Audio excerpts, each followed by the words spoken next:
ফিলিস্তিনের কথা মনে পড়লে মনে লাগে ব্যথা। তাদেরকে অত্যাচার আর নির্যাতন করে ভিডিওতে দেখি তাদের মুখে কান্না জড়িত কথা।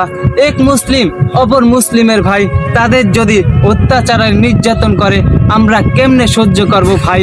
তাদের কোনো ছাড়াছাড়ি নেই। আমাদের দেশের ভিসা ফিলিস্তিনিদের জন্য ফ্রি করে দেওয়া হোক।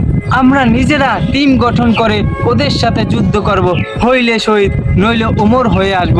কুরআনে 25 জন নবীর নাম দেওয়া আছে, তাদের মধ্যে বেশিরভাগ নবী ফিলিস্তিন জন্মগ্রহণ করছে।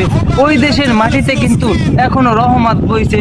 ইহুদি জাত ধ্বংস হওয়ার জন্য প্রস্তুত থাকো, তোমাদের এমন অবস্থা হইব গোস্ত তো দূরের কথা, হারও খুঁজা পাওয়া যাইব না।